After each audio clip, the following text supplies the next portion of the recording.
De vous exprimer dans les 20 heures de nos deux chaînes pour clarifier votre position sur notre engagement aux côtés de l'Ukraine. Alors, le 26 février, après une conférence internationale, vous avez sidéré tout le monde en refusant d'exclure l'envoi de troupes occidentales en Ukraine. Vous avez quelques jours plus tard appelé les Européens à ne pas être lâches. Enfin, vous avez affirmé qu'il n'y avait aucune limite, aucune ligne rouge au soutien français à Kiev. Alors, est-ce qu'on a bien compris? Est-ce que vous envisagez d'envoyer des troupes occidentales françaises en Ukraine? Bonsoir et bienvenue. Vous êtes assis devant moi. Est-ce que vous êtes debout? Non. Est-ce que vous excluez de vous lever à la fin de cette interview? Bien sûr, vous n'allez pas l'exclure. On est même sûr de le faire. Voilà. Alors, nous, on n'est pas sûr de le faire, mais en tout cas, on n'est pas dans cette situation-là aujourd'hui. Je pense que ce qui est une question de vie ou de mort. Être assis ou debout n'est pas une question de vie ou de mort. D'abord, il y a une gradation, et ça dépend où on le fait. Je fais cette comparaison pour expliquer ce qu'est ne pas exclure des options, et il y a une raison de ne pas le faire, et la position qui consiste à dire simplement ce qu'on fait, et nous donner des lignes rouges. Quelle est la situation? Depuis 10 ans, parce que tout ça a commencé en 2014, la Russie a lancé une guerre d'agression contre l'Ukraine. Nous avons ensuite tout fait pour rétablir la paix. Tout. Les accords de Minsk, les négociations qui sont menées sous l'égide de la France et de l'Allemagne avec l'Ukraine et la Russie. Ici même s'est tenu, dans cette salle, le seul rendez-vous entre le président Zelensky et le président Poutine le 9 décembre 2019. Et la Russie, le régime du Kremlin, une fois encore, a décidé de lui-même, en février 2022, de lancer le deuxième temps de cette offensive, une guerre complète contre l'Ukraine, et pas simplement le Donbass, parce qu'il ne nous dit pas ses limites. Il bombarde Kiev régulièrement, attaque Odessa, etc. Nous avons un objectif. La Russie ne peut pas et ne doit pas gagner cette guerre.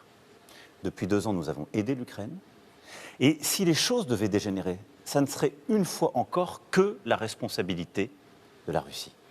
Et donc nous, ça veut dire que nous, si nous décidons aujourd'hui d'être faibles, si face à quelqu'un qui n'a pas de limites, face à quelqu'un qui a franchi toutes les limites qu'il nous avait données, nous lui disons naïvement « je n'irai pas plus loin que ceci ou que cela », à ce moment-là, nous ne décidons pas la paix, on décide déjà la défaite. Et vous décidez de le dire, qu'on peut sûr, envoyer. Et ça, c'est un geste très fort, oui, de décider de dire on ira peut-être jusque-là. Et je l'assume parce que c'est le rôle du président de la République dans nos institutions. Le président de la République est en charge de la défense nationale. Il ne fait pas de commentaires. Il décide pour la sécurité des Françaises et des Français. Qu'est-ce qui se joue en Ukraine? Une guerre qui est existentielle pour notre Europe et pour la France. J'espère qu'on y reviendra parce que c'est un sujet clé. Et donc, je décide, parce qu'après 2 ans de guerre, après d'ailleurs, je veux ici le rappeler, que nous ayons systématiquement fait ce que nous disions que nous n'allions pas faire. Ce qui relativise aussi les propos très définitifs tenus parfois par certains à travers l'Europe. Il y a 2 ans, nous disions « jamais on n'enverra de chars ». On l'a fait. Il y a 2 ans, on disait « jamais nous n'enverrons de missiles de moyenne portée ». On l'a fait. Mais on disait « jamais on n'enverra d'avions ». Certains sont en train de le faire. Donc, nous avons mis trop de limites, si je puis dire, dans notre vocabulaire. Nous ne sommes pas dans l'escalade. Nous ne sommes pas en guerre contre la Russie. Simplement, il faut être clair, nous ne devons pas laisser la Russie gagner. Mais les Français n'ont pas compris, vous parliez de vocabulaire, à quelles conditions précises, concrètes, des soldats, des militaires français iraient se battre en Ukraine. Est-ce que c'est parce que l'armée russe ferait une percée décisive sur le front? Est-ce que c'est parce qu'une ville clé, Odessa par exemple, serait sur le point de tomber? Vous n'avez pas été précis sur ce point-là. Mais peut-être j'ai raison de ne pas être précis. Et je vous le redis. Mais les 2 conditions que je viens d'évoquer relèvent de la science-fiction ou ce sont des scénarios possibles, à vos yeux? Depuis quelques années, nous vivons tous dans un monde où ce qu'on croyait impensable arrive. C'est cette fin de l'insouciance que j'évoquais il y a quelques années. On y est. La guerre est sur le sol européen. Il y a entre Strasbourg et Lviv moins de 1500 kilomètres.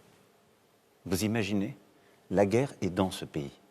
Donc ça n'est pas une fiction et ça n'est pas loin de nous. Ce qui s'est passé, donc toutes ces options sont possibles.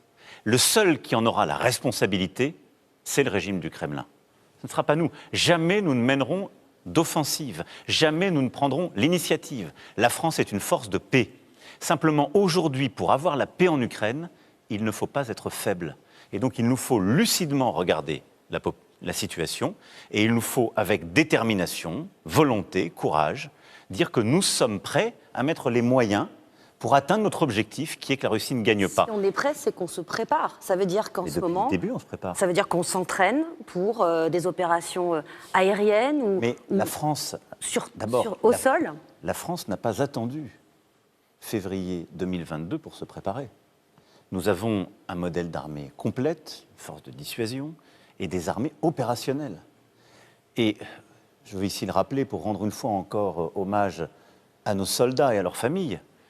Nous sommes un des rares pays en Europe qui, pendant 10 ans, a eu des forces déployées au Sahel pour lutter contre le terrorisme. Et nous avons perdu là-bas des dizaines d'hommes.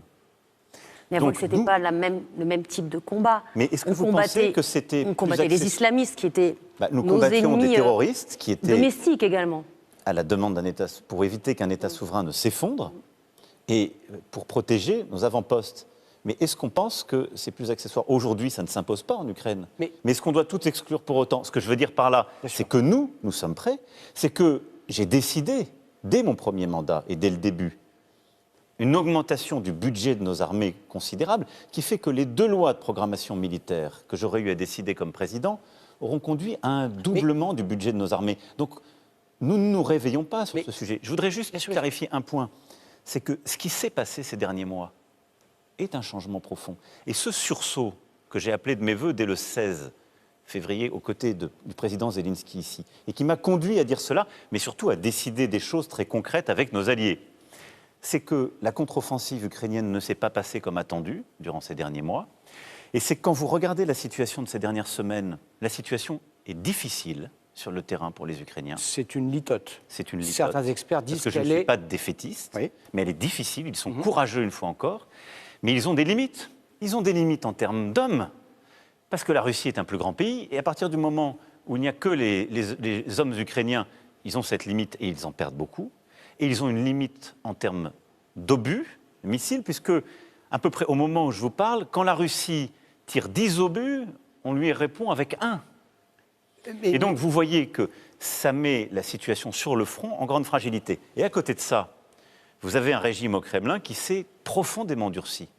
À quel moment? Parce que quelle différence tous ces derniers mois, et je dirais en gradation, en multipliant les attaques informationnelles et cyber, et y compris dans notre quotidien, sur des hôpitaux en France et ailleurs en Europe, qui a durci en décidant de tuer des opposants politiques. Mais c'est pas nouveau, vous étiez bien alerté en 2014. Alexei Navalny, mais je ne dis pas que c'est nouveau, je dis que ça s'intensifie. Mais l'alarme aurait pu être sonnée plus tôt, c'est ce que je veux dire.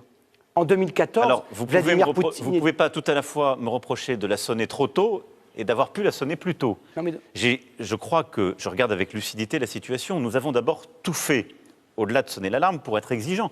Mes désaccords avec les présidents Poutine, la lucidité que j'évoque devant vous, je la porte dès le mois de juin 2017 à Versailles, en lui disant « vous nous attaquez, vous manipulez nos données », j'en ai été victime dans ma première campagne, et donc il faut qu'un respect s'établisse et que vous cessiez d'être une force de déstabilisation.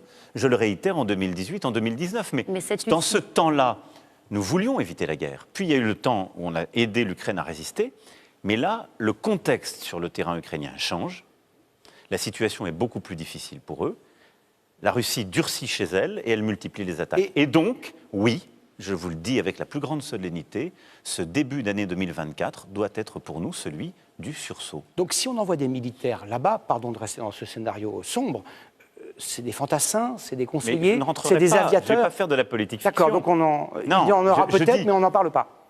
Mais d'abord, je ne le souhaite pas. Je souhaite que la Russie cesse cette guerre, se retire des positions qui sont les siennes et permette la paix. Mais vous n'y croyez plus. Mais ce qui est important ici, d'abord, ça n'est pas mon souhait. Mais 2, je ne vais pas donner de la visibilité à quelqu'un qui ne m'en donne pas. C'est au président Poutine qu'il faut poser cette question. Allez lui demander où sont ses lignes rouges. Votre ministre des Armées, lui, il a donné une certaine visibilité. Il a dit non, on n'en voit pas d'hommes là-bas, ce sera peut-être des démineurs. Nous ne savons pas ce à quoi on s'attendait. Ce que je peux parce qu'il a fait le distinguo entre ce qui était décidé et que nous mettons en place et ce qu'il ne faut pas exclure parce que nous nous adapterons. Nous avons décidé le 26 février dernier à Paris, d'aller plus loin dans l'aide à l'Ukraine, de mettre en place une coalition pour leur fournir des missiles ou des bombes qui leur permettent de toucher leur sol, jamais la Russie, mais d'atteindre derrière les positions russes aujourd'hui. Nous avons décidé aussi d'accélérer pour aller chercher des munitions partout où elles sont disponibles. C'est ce qu'ensuite je suis allé faire à Prague quelques jours plus tard. Et nous avons décidé de mener 5 actions communes, et là on était tous d'accord autour de cette table, Européens, Américains, Canadiens, Britanniques, pour dire on va ensemble faire du déminage, produire et réparer du matériel, déployer des forces civiles à la frontière avec la Biélorussie, protéger la frontière avec la Moldavie, là aussi avec des forces civiles, et avoir des actions défensives en cyber sur le sol ukrainien. En revanche, ils n'ont pas du tout décidé d'envoyer des troupes. Pas du tout. Et ils vous l'ont fait savoir dès que vous avez prononcé cette phrase. Oui, mais on peut systématiquement revenir là-dessus. Et je vais y aller jusqu'au bout. Parce que c'est un peu le sujet qui préoccupe les Français. Mais ils ont tout à fait raison, mais je dis aujourd'hui, on a décidé ça, et ça c'est un changement. On l'a décidé à Paris, c'est le début de ce sursaut. Ensuite, je vous le dis, nous ferons ce qui est nécessaire pour atteindre notre objectif. Parce que si la Russie venait à gagner, la vie des Français changerait. De quelle manière? Nous n'aurons plus de sécurité en Europe.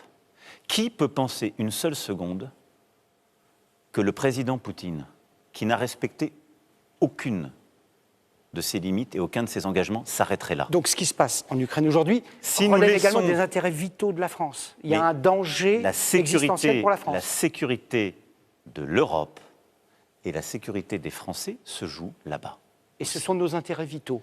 Vous employez là un terme qui a des connotations particulières, je vous dis la sécurité. Mais vous-même, vous avez utilisé menace existentielle. Mais oui, mais parce existentielle, ça veut dire que c'est notre existence qui est en cause. Je le dis et je l'assume. Nous avons déjà subi les conséquences de cette guerre dans notre quotidien. On a déjà subi ces attaques, on a déjà dans plusieurs de nos hôpitaux subi des jours et des jours de dysfonctionnement à cause de cette agressivité russe. Nous avons subi les conséquences en Europe, le prix du gaz, la situation de notre économie, le coût des céréales, les dérèglements économiques qui s'en sont suivis sont la conséquence de cette guerre qu'a lancée la Russie. Et si la Russie gagne cette guerre, la crédibilité de l'Europe sera réduite à zéro. Quelle serait la crédibilité sur notre sol d'une puissance, l'Union européenne, de ses membres qui auraient laissé faire cela? La sécurité des Européens, quelle serait-il? Est-ce que vous pensez que les Polonais, les Lituaniens, les Estoniens, les Lettons, les Roumains, les Bulgares pourraient une seconde rester en paix? Et je ne parle même pas de la Moldavie, qui certes n'est pas dans l'Union européenne aujourd'hui, mais qui, à la seconde, serait menacée. Donc vous dites en creux, et je dis Poutine que ça ne s'arrêtera pas là. S'il gagne cette guerre, il poursuivra ailleurs, il trouvera d'autres proies. C'est ce que vous dites? Mais par notre passé, nous avons déjà connu certes des régimes qui tuaient les opposants chez eux, avaient des dérives autoritaires et avaient la volonté de conquérir tout ce qu'on les laissait conquérir. Donc Poutine ne s'arrêterait pas là s'il gagnait cette guerre. Et je crois que ce que je dis là est un consensus complet du président Biden au chancelier allemand, tous les dirigeants de l'Europe. Donc seule la force, notre force, français, européen, l'OTAN, je ne sais pas, peut l'arrêter, peut le stopper. Et il faut le stopper en Ukraine. Aujourd'hui, il faut avoir, pour reprendre une vieille formule de Churchill, le nerf de la paix. Vouloir la paix, ça n'est pas choisir la défaite. Vouloir la paix aujourd'hui, ça n'est pas laisser tomber l'Ukraine. C'est faire la guerre. Vouloir la paix, non. C'est d'être crédible, d'être fort et prêt pour nous adapter au choix que la Russie ferait. Et donc, si la guerre venait à s'étendre, si la guerre venait à s'étendre en Europe, ce serait le seul choix et la seule responsabilité de la Russie. Mais décider, nous, aujourd'hui, d'être faibles, décider, nous, aujourd'hui, que nous n'y répondrions pas, c'est déjà être dans la défaite. Pourquoi vos homologues ne le disent pas? Et ça, je ne le veux pas. Mais contrairement à ce que vous voulez croire, beaucoup de mes homologues m'ont suivi. J'étais quelques jours après, quelques jours après à Prague, à côté de moi, le président tchèque a dit exactement la même chose. Vous aviez ici même, il y a quelques jours, le président lituanien. Il a dit lui-même, toutes les options doivent être ouvertes. Il a même obtenu un mandat de son Parlement pour envoyer des troupes. Ça veut dire que vous les avez convaincus? Vous êtes en train d'emmener avec vous des États? Mais comme on l'a fait à chaque fois. En février 2022, en mars 2022, à Versailles, nous avons décidé un agenda stratégique. l'agenda pour l'autonomie stratégique de l'Europe. On l'appelle encore l'agenda de Versailles. Il vaut encore et nous avons été aux avant-gardes. On a eu le débat sur la possibilité de reconnaître la candidature de l'Ukraine pour rentrer dans l'Union européenne. Il n'y avait pas grand monde. 2 mois après, j'allais en train à Kiev avec le chancelier Scholz, le président du Conseil Draghi, le président de Roumanie, et nous disions tous les 3 avec le président Zelensky que nous étions pour, et nous décidions dans le Conseil suivant que ce serait le cas. Les choses bougent, il faut simplement les mettre en mouvement par lucidité, et parce que c'est ma responsabilité. Et ce que je veux vous faire toucher du doigt, c'est que ma responsabilité, c'est la sécurité des Français et la défense nationale. Et notre sécurité se joue aussi en Ukraine aujourd'hui. À ce propos, est-ce qu'aujourd'hui, mars 2024, le régime russe, le régime de Vladimir Poutine, est-il l'ennemi de la France ? Il est l'adversaire. Quelle est la nuance sémantique entre adversaire et ennemi ? Nous ne faisons pas la guerre à la Russie. Mais elle nous fait la guerre. Vous voulez qu'elle soit... Elle nous attaque sur le plan cyber. Oui, mais c'est une forme de guerre. Des agents russes stipendiés par la Russie, qui étaient moldaves, ont tagué des étoiles de David à Paris. Et vous avez raison de dire tout cela, qui est une forme hybride. Mais il faut faire attention de ne pas tout de suite les qualifier, parce que sinon on serait nous-mêmes dans l'escalade. Alors que faudrait-il pour que vous prononciez le mot ennemi ? Qu'est-ce qu'il faudrait que la Russie commette ? Mais si la Russie décidait à nouveau une escalade qui nous entraînerait tous dans un conflit, je souhaite de toutes mes forces qu'il n'en soit pas le cas. Mais à coup sûr, aujourd'hui, la Russie est un adversaire. Le régime du Kremlin est un adversaire. Mais je l'ai toujours dit, nous ne faisons pas la guerre à la Russie et au peuple russe. Et nous soutenons l'Ukraine, nous faisons tout pour qu'elle puisse mettre la Russie en échec, parce que, je vais vous dire très simplement, il n'y a pas de paix durable s'il n'y a pas une souveraineté et un retour aux frontières internationalement reconnues de l'Ukraine. Y compris la Crimée. Mais ce sera aux Ukrainiens de le décider, ça. C'est à eux de le négocier. C'est un peu leur pays, quand même. Oui, et vous avez raison de le dire, c'est à eux. C'est leur pays. C'est des frontières internationalement reconnues de l'Ukraine. Mais ce que je veux dire, c'est qu'il n'y aura pas de sécurité et de paix durable si elle n'est pas le fruit d'une négociation qui sera menée par les Ukrainiens. Mais il n'y aura pas de sécurité pour les Français s'il n'y a pas la paix là-bas. Vous dites que ce n'est pas notre ennemi. Je veux juste dire, la paix, ça n'est pas la capitulation de l'Ukraine. Ni l'amputation de l'Ukraine. Parce que tout ça, c'est déjà choisir que nous sommes faibles. Donc, vous dites que la Russie... il y a une grande cohérence dans la position de la France depuis le début. Simplement, il y a une escalade de la part de la Russie. Et à cette escalade, nous devons dire que nous sommes prêts à répondre. Est-ce que la Russie serait capable de vous cibler ? Vous avez annulé une visite en Ukraine récemment pour des raisons de sécurité ? Pas du tout. C'est ce que, évidemment... C'est ce qu'a dit la Russie. Il ne faut pas les croire. Ouais. Et vous savez, c'est pour ça qu'on vous pose la question. Le débat public est imprégné par les fausses informations russes. Ils ont fait croire cette affaire. Beaucoup de gens maintenant sont persuadés. Le sujet des troupes au sol arrive dans le débat collectif. C'est un de vos confrères qui me pose la question.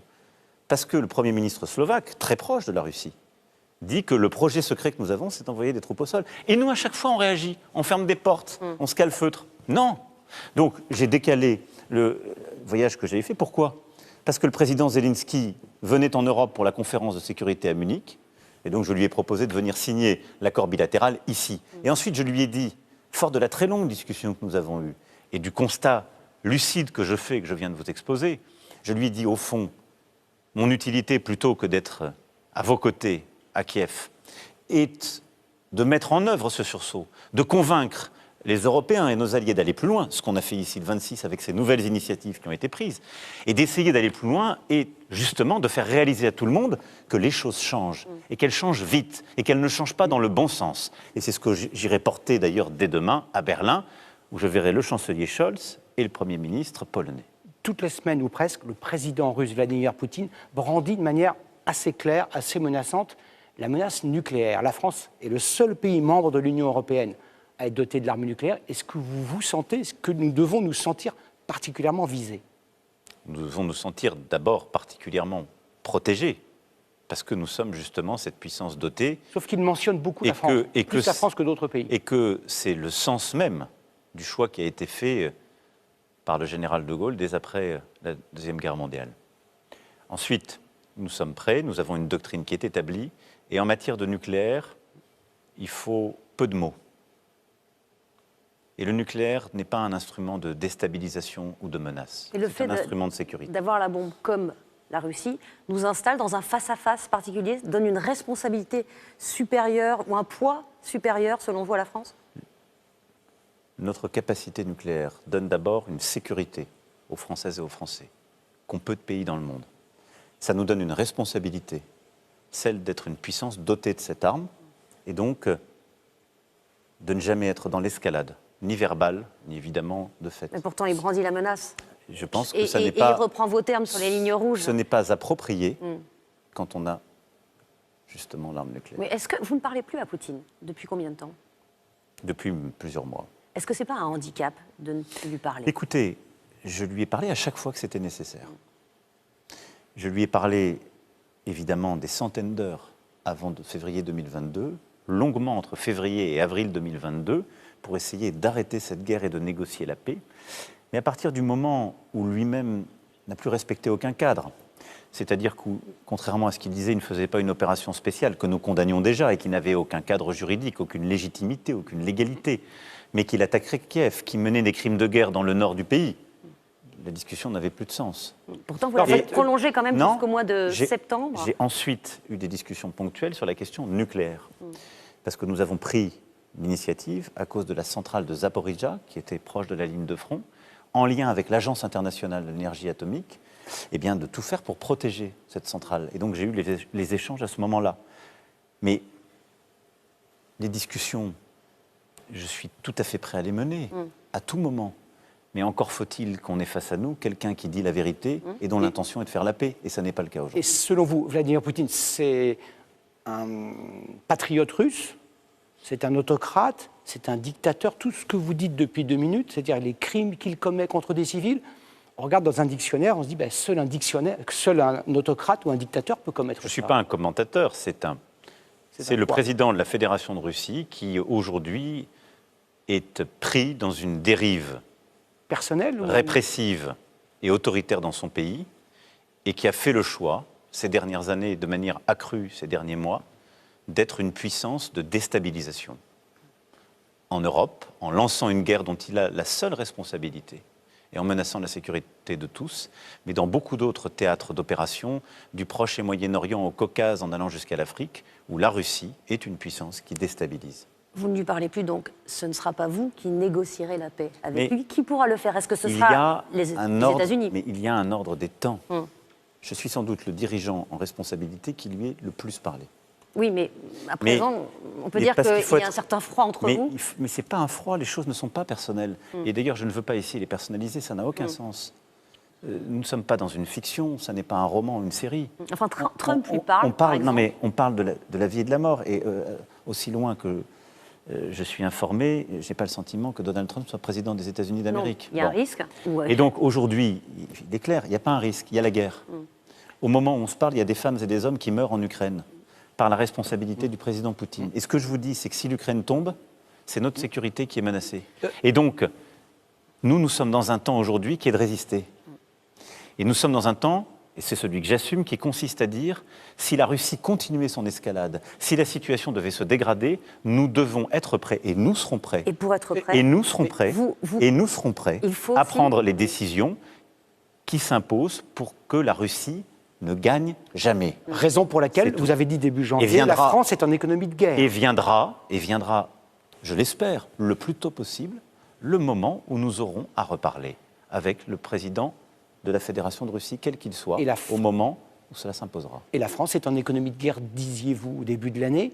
Vous parliez des obus tout à l'heure. On regardait les chiffres avec Anne-Sophie. À l'heure où on parle, la France produit moins de 100 obus par jour, sauf erreur de notre part. C'est ce que des soldats ukrainiens utilisent en quelques minutes. C'est très modeste. Mais c'est le maximum que nous puissions faire. C'est modeste et c'est assez normal pour ce qui est de ces catégories parce que nous n'avons pas une industrie de défense qui est adaptée à une guerre de haute intensité territoriale qui n'était dans aucun de nos pronostics et que nous ne nous apprêtions pas à mener pour nous-mêmes. Le sera-t-elle un jour? Et donc, plusieurs choses. D'abord, dès février 2022, j'ai déclaré à tous les industriels que nous passions en économie de guerre. Je leur ai demandé des efforts, produire davantage et produire plus vite. Et c'est le chantier que j'ai confié au ministre des Armées dès ce moment-là. Nous avons, sur plusieurs segments qui étaient essentiels pour les Ukrainiens, fait le travail. Les canons César, qui sont déterminants pour la défense de l'Ukraine, nous avons multiplié leur production. Et là où nous avons livré quelques dizaines depuis le début du conflit, cette année, parce que nous avons multiplié les lignes, multiplié les cadences, nous allons produire près de 75 canons César. Ils iront tous sur le front ukrainien. C'est beaucoup plus qu'on en a livré depuis le début. Nous avons multiplié par plus de 3 notre production des catégories d'obus et de missiles qui sont pertinents pour les Ukrainiens. Simplement, en effet, on a des limites. Et c'est vrai de tous les pays européens. Et donc, qu'est-ce qu'on fait face à ça ? On accroît nos capacités et nos cadences, mais surtout, ça met du temps à faire, parce qu'il faut créer de nouvelles lignes, de nouvelles structures de production. C'est pourquoi on a décidé qu'on allait les créer en Ukraine, parce que c'est plus proche du terrain, parce que ça peut aller beaucoup plus vite. C'est ce qui a été décidé ici, avec l'ensemble des partenaires. Et c'est ce que d'ailleurs on va faire main dans la main avec l'Allemagne. Vous exposé aussi au bombardement. Oui, mais ça a été acté. Vous soulignez là une forme peut-être de contradiction qu'il y a chez certains de mes partenaires qui sont prêts à les produire sur le sol ukrainien, mais pas prêts à prendre certains engagements pour la suite. Bon, mais ça viendra. Donc pour être clair, des ingénieurs français ont vocation un jour à construire des usines en Ukraine. On est en train de regarder, dans le cadre de ces coalitions, les déploiements qu'on fera en Ukraine pour coproduire avec eux. Et ça permet d'aller plus vite. Et enfin, on fait 2 autres choses, une de court terme et une de moyen terme. C'est tout ça, l'économie de guerre. À court terme, on va chercher partout où c'est disponible des munitions. Et donc là, on va sonder tous les pays du monde, je ne dis pas ici leur nom parce que certains, la confidentialité compte, mais on va chercher dans leur stock disponible et on leur propose de leur acheter parce que c'est une question de rapidité. Et à côté de ça, nous mettons l'industrie européenne de défense en capacité de produire beaucoup plus dans la durée. Et comment vous financez ? Parce qu'on a des petits problèmes de budget en ce moment, on l'a vu, on doit faire beaucoup d'économies, oui, mais parce des milliards. Comment on finance tout cet effort de guerre, finalement ? Mais d'abord, je vais être très franc avec nos compatriotes et avec vous. On ne peut pas dire tous depuis 2 ans, et nous le disons, tous les dirigeants européens le disent, tous, il n'y a pas une exception. Cette guerre, on y joue notre avenir, cette guerre est existentielle, et dire on va continuer de vivre comme si de rien n'était. Non, je vous demande juste les moyens déployés pour ça. C'est pas Comment possible. on finance ? Donc nous, comme je vous le dis, déjà on a anticipé, puisqu'on a une loi de programmation militaire qui vient après l'autre, on a doublé notre budget des armées. À ça s'ajoutent des choix budgétaires qu'on a faits depuis 2022. En plus de cela, on finance l'aide à l'Ukraine. Et pour construire ces usines en Nous avons Ukraine déjà financé 4,8 milliards d'euros à peu près, et on va aller jusqu'à 3 milliards d'euros cette année. Et ensuite, c'est notre engagement européen. C'est pour ça qu'on a là lancé une facilité européenne de paix, et on l'actera la semaine prochaine en Conseil européen, et elle prévoit de donner justement des contrats à nos industriels de défense pour produire sur notre sol, pour produire entre Européens davantage d'armements pour nous, pour notre flanc oriental et pour l'Ukraine. Et nous allons utiliser cet argent. Nous allons aussi utiliser l'argent qu'on a dans le programme d'investissement pour aller produire en Ukraine avec les Ukrainiens. Et donc, c'est l'Europe qui aussi se mobilise aux côtés de notre investissement national. Et en plus de ça, il ne faut pas exclure là aussi, que comme sur le plan opérationnel, il ne faut pas exclure que nous ayons à prendre des décisions supplémentaires en européen. C'est-à-dire décider de financer de nouvelles initiatives. Avec des emprunts ? Moi, je ne l'exclus pas. Et je pense que ce que nous avons su faire pendant la période du Covid, qui était de dire, nous sommes face à un choc, à cette pandémie, on est tous touchés, et on doit en quelque sorte aller lever de l'argent en commun sur les marchés en mettant notre signature à chacun sur la table, c'est ce qui nous a permis de tenir. Et c'est ce qui nous a permis de relancer. Moi, je pense que si les besoins devaient être plus importants, c'est d'ailleurs une proposition qui a été faite par la Première ministre d'Estonie. Ce n'est pas une proposition française, mais j'y souscris. Et donc, je pense que ce que je veux vous faire toucher du doigt, depuis le début de notre conversation et au fond depuis une dizaine de jours, et ce que je veux que nos compatriotes comprennent, il n'y a qu'un responsable de la situation dans laquelle nous sommes. C'est le régime du Kremlin. Mais nous avons une responsabilité. Et je vous le dis en conscience comme président de la République. Et vous voulez convaincre les Français ? Je vous le dis c'est pas facile en ce moment. Mais ce ne sera jamais facile. Non, mais vous avez vu les sondages, il y a eu une chute du soutien à cette guerre en Ukraine. Vous savez, on l'a connu dans d'autres temps de notre histoire. C'est toujours beaucoup plus facile d'aller chanter des comptines aux gens. Je pourrais vous dire ce soir, parce que ça n'est pas populaire. Vous savez, c'est loin. Nous, on est pour la paix. On est pour la paix. Les gens qui disent ça aujourd'hui, les mêmes qui ne veulent pas d'ailleurs soutenir l'Ukraine, ils ne font pas le choix de la paix. Vous parlez de qui ? Ils font le choix de la défaite. Il y a quelques jours. Ils font le choix de l'abandon de souveraineté. Parce qu'ils font le choix dès maintenant de dire « nous avons des limites ». Et donc, à celui qui jusqu'à présent n'en a pas eu, a pris toutes les responsabilités d'agression, nous vous laisserons progresser, car nous avons peur. Vous parlez de qui? Mais de ceux en Europe qui sont sur ce registre et de ceux qui, en France, eh bien, très clairement, décident de ne pas soutenir l'Ukraine. Okay. Monsieur le Président, il y a quelques jours, Sénat, Assemblée nationale ont dû à se prononcer par vote sur un traité, un accord de sécurité que vous avez signé avec le président ukrainien. Plusieurs partis politiques se sont abstenus, ont voté contre. Rassemblement national s'est abstenu, le Parti communiste, la France insoumise ont voté contre.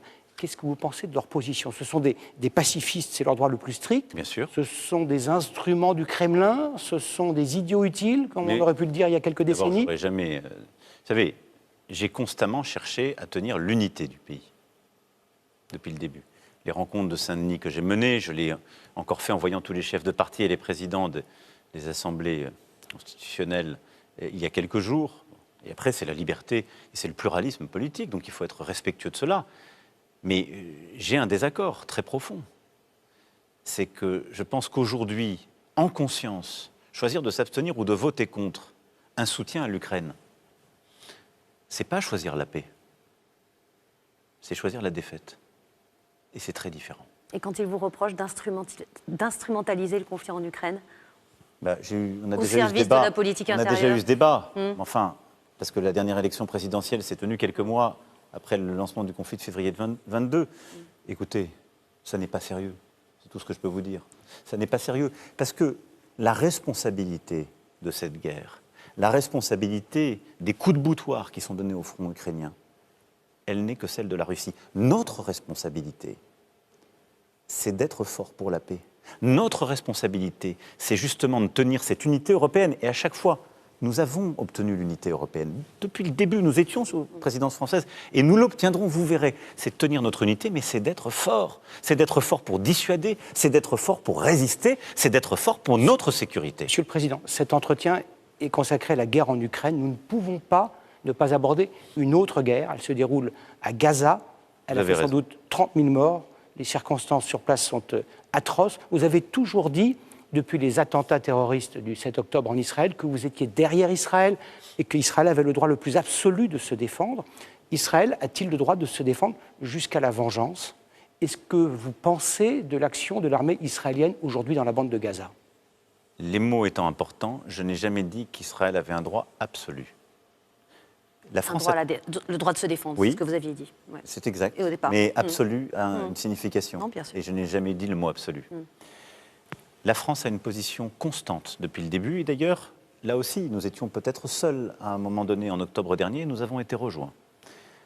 La première chose, nous avons condamné de manière implacable l'attentat terroriste massif lancé par le Hamas contre Israël et sa population. Vous avez aussi après appelé à créer une coalition contre le Hamas, ça n'a pas tellement pris, pour le coup. Vous m'excuserez, mais nous sommes tous en train de dissoudre des associations qui financent. La coalition internationale contre le Hamas. Mais c'est de dire, lutter contre le Hamas n'est pas que votre histoire, vous, responsable israélien, c'est aussi la nôtre, et donc nous devons agir. Qu'est-ce qu'on est en train de faire aujourd'hui avec plusieurs partenaires? On coupe les financements partout où ils existent. Nous avons dissous des associations, donc on le fait, je vous rassure. Ça, les autres pays n'avaient pas trop compris au départ quelle était la volonté. La meilleure façon, vous savez, de ne pas gêner les autres, c'est de ne rien dire, ou de dire simplement ce que la masse veut répandre. Ça n'est pas la position de la France, ça n'a jamais été à travers notre histoire. Nous avons une position, si vous me permettez de l'exprimer, simple. Premièrement, condamnation implacable, claire de l'attentat. Ensuite, on a dit, la sécurité d'Israël n'est pas que votre affaire. Ce qui veut dire aussi, vous ne pouvez pas mener votre défense dans toutes les conditions. Mais nous sommes prêts à coopérer, par exemple sur le financement, c'est ce que j'ai dit tout de suite, pour lutter contre le Hamas. Deuxièmement, vous êtes une démocratie. Vous avez donc une responsabilité, vous devez respecter le droit humanitaire, le droit de la guerre, le droit international. Et c'est pourquoi, dès le mois d'octobre, la France a appelé à une trêve. C'est pourquoi nous sommes le premier pays européen à avoir porté une résolution au Conseil de sécurité, avec plusieurs pays de la région, Jordanie, Émirats arabes unis, pour appeler à un cessez-le-feu. C'est pourquoi nous avons organisé ensuite en octobre, ici, la seule conférence humanitaire de soutien pour le peuple palestinien et l'UNRWA, en appelant officiellement à ce cessez-le-feu. Et le troisième volet, c'est une réponse politique, car la sécurité de toute la région, d'Israël, du peuple palestinien et de tous les États de la région, c'est qu'il y ait une réponse politique au droit légitime des Palestiniens à avoir un État. Il y a aujourd'hui 3 otages français détenus par le Hamas depuis plus de 5 mois. Oui. Sont-ils vivants? Savez-vous où ils sont? Êtes-vous en négociation ou un intermédiaire est-il en négociation pour les faire libérer? Merci d'évoquer ce sujet qui est pour nous essentiel. Nous nous sommes beaucoup battus avec le Qatar et l'Égypte en particulier pour obtenir la libération de nos otages qui ont été libérés ces derniers mois. Nous avons encore en effet 3 otages. Je ne dirai rien ce soir et vous le comprendrez. Les discussions sont en cours, seules les familles sont informées. Les discussions sont en cours. Nous mettons beaucoup d'énergie et je veux remercier les partenaires que je citais et j'espère vraiment que nous obtiendrons ces libérations. C'est pour nous essentiel et je souhaite qu'au-delà des otages français, tous les otages israéliens et du monde entier soient libérés parce que c'est une pratique inadmissible et des vies brisées et confisquées. Merci. En tout cas, là-bas aussi, nous ferons tout pour la paix et la sécurité pour tous. C'est le sens de l'initiative que nous avons levée et nous faisons tout pour appeler encore une fois au cessez-le-feu. Merci beaucoup, Monsieur le Président, d'avoir répondu à nos questions. Merci à vous. Merci beaucoup. Très bonne soirée à tous.